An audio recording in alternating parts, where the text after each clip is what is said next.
A humanidade do Filho de Deus é tudo para nós. É a corrente de ouro que liga nossa alma a Cristo e, por meio de Cristo, a Deus. Isto deve constituir o nosso estudo.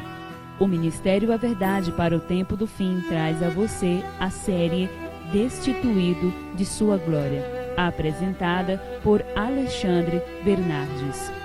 Daremos início ao nosso primeiro tema, intitulado A Encarnação de Cristo. Porém, antes, iniciaremos com uma oração.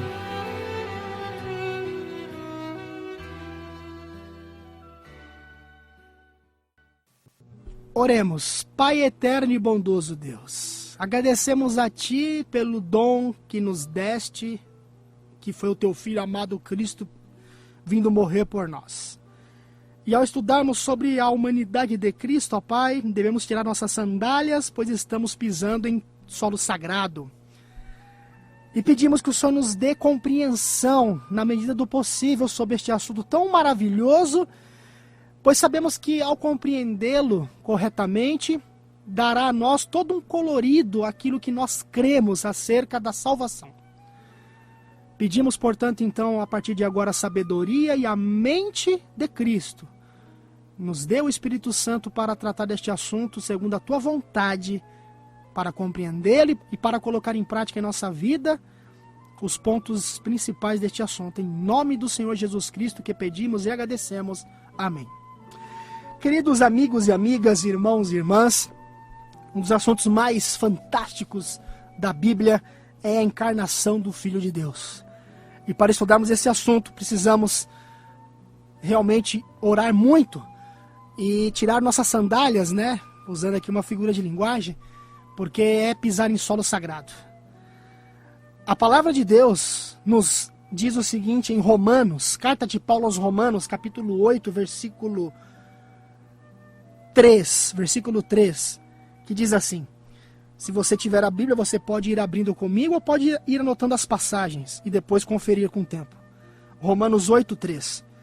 Porquanto que for impossível a lei, no que estava enferma pela carne, isso fez Deus enviando seu próprio Filho em semelhança de carne pecaminosa, e no tocante ao pecado, e com efeito condenou Deus na carne o pecado. Versículo 4. A fim de que o preceito da lei se cumprisse em nós que não andamos segundo a carne, mas segundo o Espírito.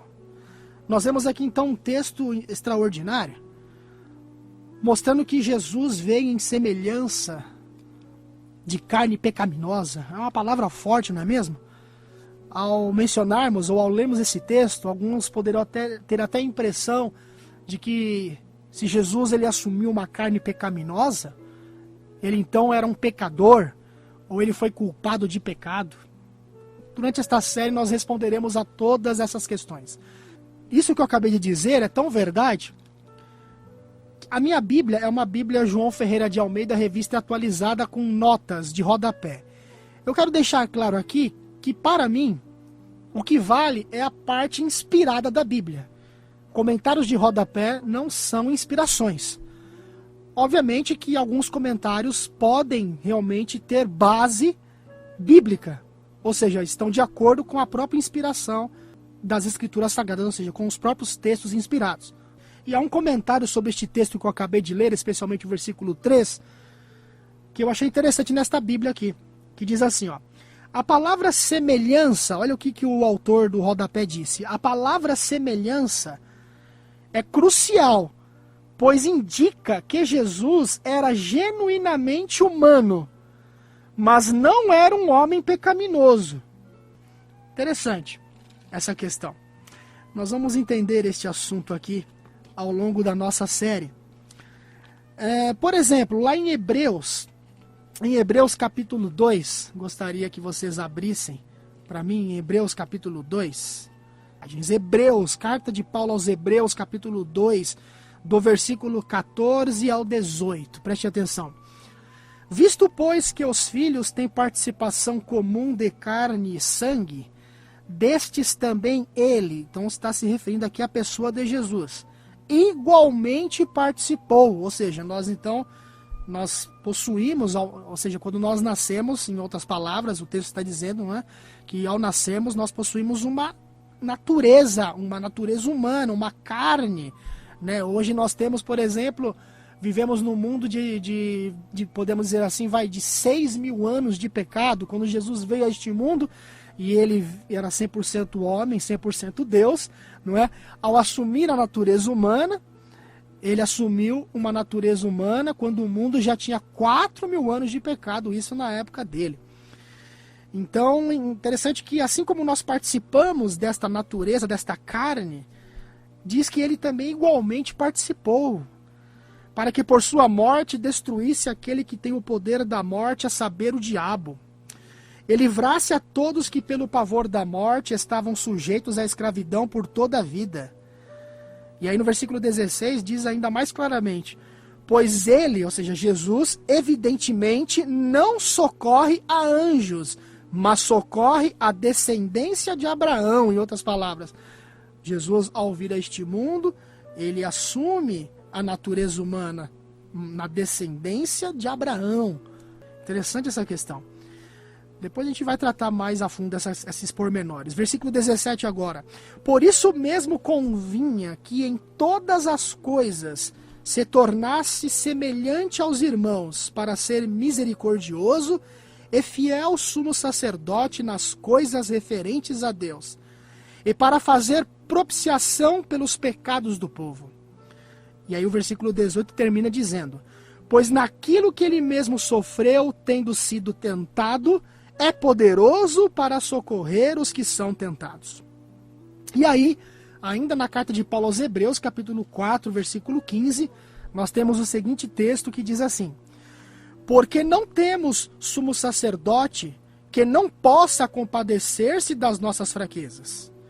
Antes foi ele tentado em todas as coisas, a nossa semelhança, mas sem pecado.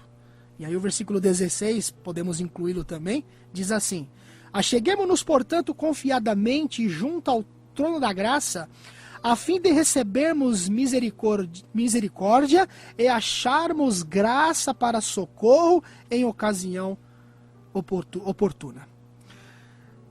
Partindo então desses versículos bíblicos que serão aqui, podemos dizer assim, os textos-chave de nosso estudo, intitulado Destituído de Sua Glória, nós vamos começar então aqui o nosso tema, e eu gostaria que vocês prestassem bastante atenção. A morte substituinte de Cristo na cruz coloca no coração de todas as outras verdades de salvação reveladas na Bíblia, não é? Então, a morte substituinte de Cristo na cruz coloca no coração de todos outras verdades de salvação reveladas na Bíblia. Ele tomou o nosso lugar em sofrer a pena pelos pecados, e as exigências da lei contra o transgressor foram completamente reparadas pela sua voluntária aceitação de nossa punição. E distorcer este grande fato central sobre o plano da salvação, na verdade enfraqueceria a inteira fundação do cristianismo. Interessante nós analisarmos isso. E é esta tremenda verdade bíblica concernente aos méritos, ou seja, os méritos imputados da morte resgatadora de Cristo, que fornece segurança para cada novo cristão, ou cada novo crente nascido de novo, não é? Ou poderíamos dizer assim, para cada novo crente nascido. E o propósito de Satanás tem sido sempre obscurecer, não é mesmo? Obscurecer a simplicidade da cruz em sua aplicação para nosso problema pecaminoso. Ele sempre quis fazer isso. E é interessante que em várias eras da história, ele tem levantado questões confusas sobre a natureza do sacrifício de Cristo na cruz do Calvário.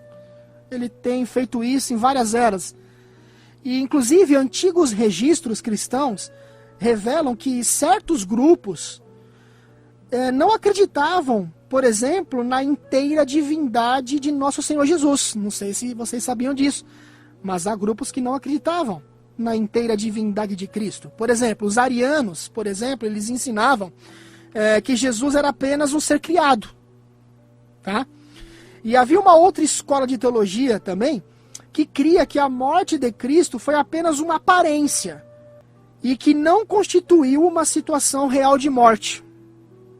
Este era um outro grupo. Então, muitas teorias, queridos e queridas, muitas teorias conflitantes têm levantado questões sobre as éticas da expiação, que tem a ver com a morte de Cristo na cruz, não é? E o sangue que ele derramou ali no Calvário. Agora, como ele poderia assumir nossa culpa? Uma pergunta agora. E aceitar nossa punição de tal maneira que nós pudéssemos ser declarados justos e sem condenação? Porque a Bíblia não diz lá em Romanos, capítulo 8, versículo 1, Romanos 8, 1 diz assim: agora, pois, já nenhuma condenação há para os que estão em Cristo Jesus. Então vem esta pergunta que eu vou repetir, inclusive. Como ele poderia assumir nossa culpa e aceitar nossa punição de tal maneira que nós pudéssemos ser declarados justos e sem condenação? Portanto, a Bíblia ela ensina que Cristo ele foi manifesto na carne. A gente leu agora há pouco alguns textos, não foi? A fim de efetuar certas coisas para a redenção da raça humana. Agora, primeiro de tudo, ele deveria viver uma vida de perfeita obediência. Porque o homem tinha pecado, o homem lá no Éden tinha transgredido a lei de Deus. E o salário do pecado é a morte. Então Jesus ele deveria viver uma vida de perfeita obediência para remir a falha humana.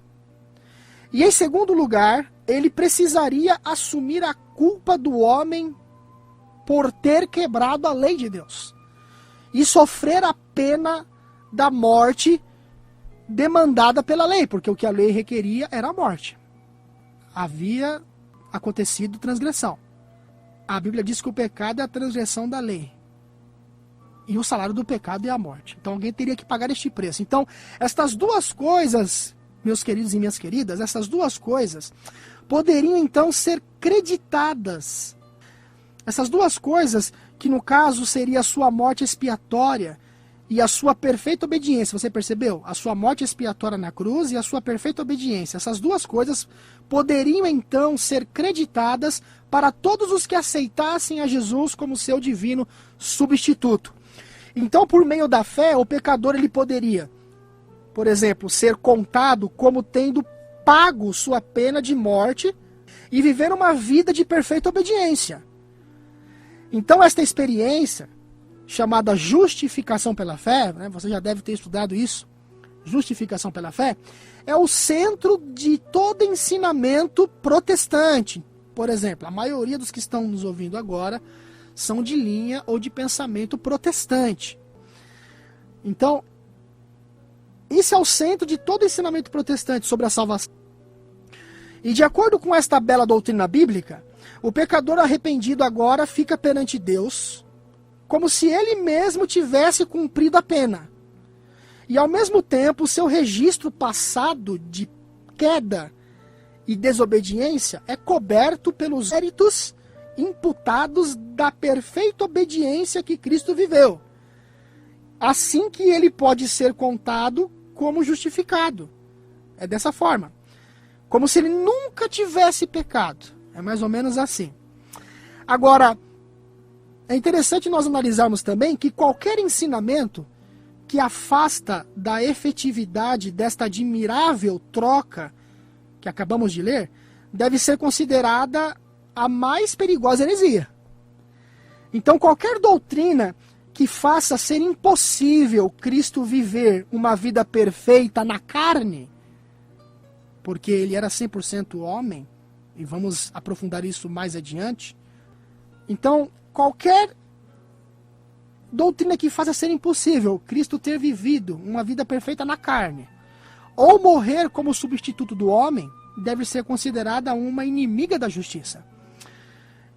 Eu gostaria de sugerir, preste bem atenção, escutem, milhões de cristãos hoje tem aceitado inconscientemente uma posição teológica que faz exatamente isso, exatamente aquilo que eu li anteriormente.